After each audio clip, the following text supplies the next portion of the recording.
ಇವತ್ತು ನಾವು ಈ ವಿಡಿಯೋದಲ್ಲಿ ತುಂಬಾ ಸಿಂಪಲ್ಲಾಗಿ ಹೆಲ್ದಿಯಾಗಿರುವಂತಹ ಕ್ಯಾರೆಟ್ ಜ್ಯೂಸ್ ರೆಸಿಪಿ ಯಾವ ರೀತಿ ಮಾಡೋದಂತ ನೋಡೋಣ ಬನ್ನಿ. ಬರೀ 5 ನಿಮಿಷದಲ್ಲಿ ರೆಡಿ ಮಾಡ್ಕೋಬೋದು. ಒಂದು 2 ಫ್ಲೇವರ್ನಲ್ಲಿ ಒಂದೇ ವಿಡಿಯೋದಲ್ಲಿ ತೋರಿಸ್ಕೊಡ್ತೀನಿ. ಅಮೃತಕ್ಕೆ ಸಮನಾಗಿರುವಂತಹ ಜ್ಯೂಸ್ ಅಂತಲೇ ಹೇಳ್ಬೋದು. ಚರ್ಮದ ಕಾಂತಿಗೆ ಹಾಗೂ ತೂಕ ಕಡಿಮೆ ಮಾಡೋದಕ್ಕೆ ಹಾಗೂ ಡೈಜೆಷನ್ಗೆ ಹಾಗೂ ಹೀಗೆ ತುಂಬ ರೋಗ ನಿರೋಧಕ ಶಕ್ತಿ ಹೊಂದಿರುವಂತಹ ಆರೋಗ್ಯಕರ ಕ್ಯಾರೆಟ್ ಜ್ಯೂಸ್ ರೆಸಿಪಿ ಮಾಡೋದಕ್ಕೆ ನಾನಿಲ್ಲಿ ಒಂದು 2 ಕ್ಯಾರೆಟ್ ತೊಗೊಂಡಿದ್ದೀನಿ. ಒಂದು ಕ್ಯಾರೆಟ್ನಲ್ಲಿ 1 ಗ್ಲಾಸ್ ಆಗುವಷ್ಟು ಜ್ಯೂಸ್ ರೆಡಿ ಮಾಡ್ಕೋಬೋದು. ಹೀಗಾಗಿ ನಾನಿಲ್ಲಿ ಒಂದು 2 ಕ್ಯಾರೆಟ್ನ ಈ ರೀತಿ ಸಿಪ್ಪೆ ಸುಲ್ಕೊಂಡು ತೊಗೊತಿದ್ದೀನಿ. ಓಕೆ ನೋಡಿ, ಸಿಪ್ಪೆ ಸುಲ್ಕೊಂಡು 2 ಭಾಗ ಈ ರೀತಿ ಕಟ್ ಮಾಡ್ಕೊತಿದ್ದೀನಿ. ನಂತರ ಅದನ್ನು ಈ ರೀತಿ ರೌಂಡಾಗಿ ತೆಳ್ಳಗೆ ಕಟ್ ಮಾಡ್ಕೊಂಡು ತಗೋಬೇಕು. ನಿಮಗೆ ಈ ಜ್ಯೂಸ್ನ ಎಲ್ಲ ಲಾಭಗಳು ಸಿಗಬೇಕಂದ್ರೆ ನೀವೇನು ಮಾಡಿ, ಬೆಳಗ್ಗೆ ಎದ್ದ ತಕ್ಷಣ ಖಾಲಿ ಹೊಟ್ಟೆಯಲ್ಲಿ ಕುಡಿದ್ರೆ ತುಂಬಾ ಉಪಯುಕ್ತವಾಗಿರುವಂತಹ ಎಲ್ಲ ಹೆಲ್ತ್ ಬೆನಿಫಿಟ್ಸ್ ನಿಮಗೆ ಸಿಗುತ್ತದೆ. ಇವಾಗ ನೋಡಿ, 1 ಕ್ಯಾರೆಟ 1 ಕಪ್ ಆಗಿದೆ. ಇದನ್ನು ಮಿಕ್ಸಿಗೆ ಹಾಕ್ತಿದ್ದೀನಿ. ಅದ್ರ ಜೊತೆಗೆ ಕಾಜು ಮತ್ತು ಬಾದಾಮ್ ಹಾಕ್ತಿದ್ದೀನಿ. ಸ್ವಲ್ಪನೇ ಗಟ್ಟಿ ಮಾಡುತ್ತೆ, ನೀರಿನರಾಗಿ ಬರೋದಿಲ್ಲ. ಫ್ಲೇವರಿಗೋಸ್ಕರ ಒಂದು 2 ಏಲಕ್ಕಿ ಹಾಕ್ಕೊಂಡಿನಿ. ಹಾಗೆ ನಾನಿಲ್ಲಿ 1 ಕಪ್ ನೀರು ತೊಗೊಂಡಿದ್ದೀನಿ. ಮೊದಲಿಗೆ ಸ್ವಲ್ಪ ಹಾಕ್ಕೊಂಡಿನಿ.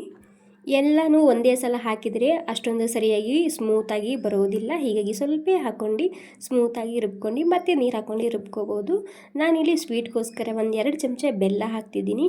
ಹನಿ ಬೇಕಿದ್ದರೆ ಹನಿ ಕೂಡ ಹಾಕೋಬೋದು. ನನಗೆ ಜಾಸ್ತಿ ಗಟ್ಟಿ ಅನಿಸ್ತಿತ್ತು, ಹೀಗಾಗಿ ಇನ್ನೂ ಒಂದು ಸ್ವಲ್ಪ ನೀರು ಆ್ಯಡ್ ಮಾಡ್ಕೊಂಡಿದ್ದು ನೋಡಿ ಈ ರೀತಿ ಸ್ಮೂತಾಗಿ ರುಬ್ಕೊಂಡ್ರೆ ನಮಗೆ ಹೆಲ್ದಿಯಾಗಿರುವಂತಹ ಕ್ಯಾರೆಟ್ ಜ್ಯೂಸ್ ರೆಸಿಪಿ ರೆಡಿಯಾಗುತ್ತೆ. ಸೊ ಇದನ್ನು ನೀವು ಹಾಗೆ ಕುಡಿಯೋದಕ್ಕೆ ಕಷ್ಟ ಅನ್ನೋರು ಈ ರೀತಿ ಸೋಸ್ಕೊಂಡು ಕೂಡ ಕುಡಿಬೋದು.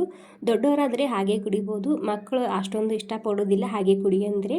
ಸೊ ಮಕ್ಕಳಿದ್ರೆ ಈ ರೀತಿ ನೀವು ಸೋಸ್ಕೊಂಡು ಕೊಡ್ಬೋದು ಮಕ್ಕಳಿಗೋಸ್ಕರ.